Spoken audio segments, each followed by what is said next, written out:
महज अय्याशी करने के लिए ऐश परस्त थे मोहम्मद रसूलुल्लाह। तो मेरे भाइयों कान खोल कर सुन लो, मोहम्मद रसूलुल्लाह अय्याश परस्त नहीं थे, नऊज़ बिल्लाह। मोहम्मद रसूलुल्लाह अय्याशी करने के लिए 11 शादियां नहीं की, बल्कि मोहम्मद रसूलुल्लाह ने 11 शादियां महज इस वजह से की हैं ताकि बेवा औरतों को सहारा मिल जाए, मुतल्लका औरतों का घर बस जाए, बेसहारा औरतों को सहारा मिल जाए। मोहम्मद रसूलुल्लाह ने तो इस वजह से शादियां की है मेरे भाइयों।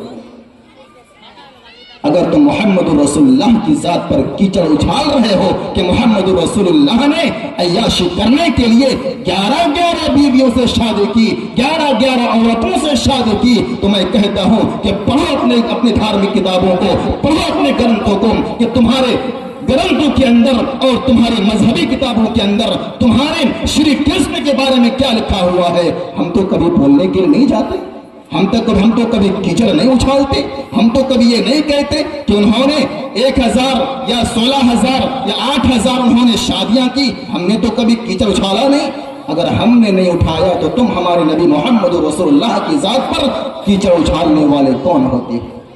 मोहम्मद रसूलुल्लाह सल्लल्लाहु अलैहि वसल्लम तमाम जहानों के लिए रहमतुल लिल आलमीन बनाकर भेजे गए। मोहम्मद रसूलुल्लाह तमाम जहानों के लिए रहमत बनाकर भेजे गए। मोहम्मद रसूलुल्लाह सल्लल्लाहु अलैहि वसल्लम नऊज़ बिल्लाह ऐश परस्त नहीं थे। अगर मोहम्मद रसूलुल्लाह के अंदर ऐश परस्ती होती, मोहम्मद रसूलुल्लाह अगर ऐश करने के लिए अगर 11 औरतों से शादी की होती, तो मेरे भाइयों मोहम्मद रसूलुल्लाह ने जो 11 शादियां की हैं तो किन औरतों से की है? आपने कभी जानने की कोशिश की? आपने कभी जानकारी लेने की कोशिश की? नहीं की। मोहम्मद रसूलुल्लाह सल्लल्लाहु अलैहि वसल्लम ने 11 शादियां की हैं, हकीकत बात है, लेकिन मोहम्मद रसूलुल्लाह सल्लल्लाहु अलैहि वसल्लम ने जो 11 बीवियों से 11 औरतों से निकाह किया, उनमें से सिर्फ एक ही औरत जो कुंवारी थी जिसका नाम अम्मा आयशा रज़ियल्लाहु ताला अन्हा है, इसके अलावा तमाम बीवियां मोहम्मद रसूलुल्लाह की कोई मुतल्लका थी, कोई बेवा थी, कोई बेसहारा थी। ऐसी औरतों से अल्लाह के नबी सल्लल्लाहु अलैहि वसल्लम ने निकाह किया, शादी की। मेरे भाइयों ऐश परस्ती के लिए और अय्याशी करने के लिए मोहम्मद रसूलुल्लाह सल्लल्लाहु अलैहि वसल्लम ने शादियां नहीं की है। आज इस्लाम को बदनाम करने की कोशिश की जा रही है कि इस्लाम दहशतगर्दी का मजहब है, इस्लाम आतंकवादी का मजहब है।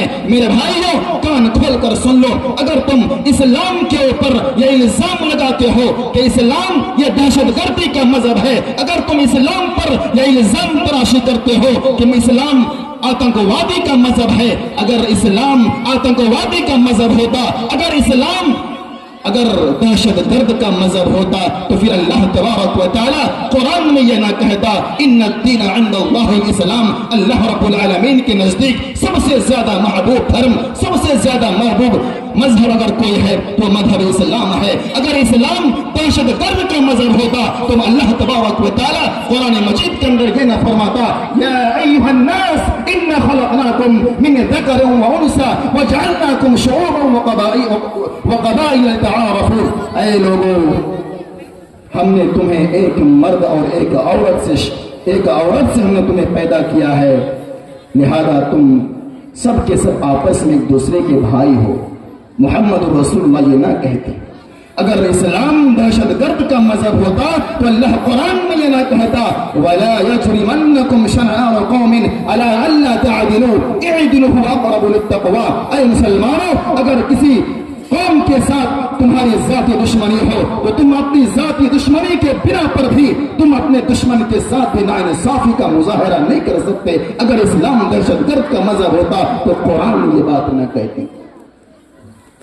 इससे हमें यह साफ पता चलता है कि इस्लाम दहशतगर्द का मजहब नहीं है, इस्लाम आतंकवादी का मजहब नहीं है, बल्कि इस्लाम सरापा सलामती का मजहब है, इस्लाम अमन अमान का मजहब है।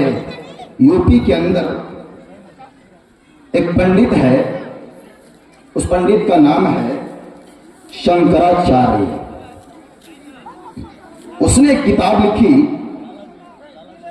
اسلام کے تعلق سے، تو انہوں نے اس کتاب کا نام رکھا اسلام دہشت گردی کا مذہب ہے، یعنی اسلام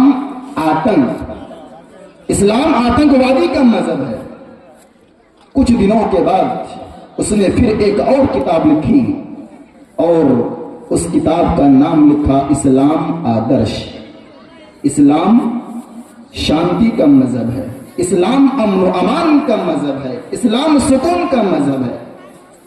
تو کسی سوال کرنے والے نے اس پنڈت سے پوچھا، سوال کیا کہ پنڈت جی، جب آپ نے پہلی کتاب لکھی تو آپ نے اس کتاب کا نام رکھا اسلام آتنک، اسلام دہشت گرد کا مذہب ہے، اور پھر کچھ دنوں کے بعد آپ نے ایک اور کتاب لکھا اور اس کا نام رکھا آپ نے اسلام آدرش، اسلام امن و امان کا مذہب ہے، آخر بات کیا ہے؟ تو اس پنڈت نے جو جواب دیا،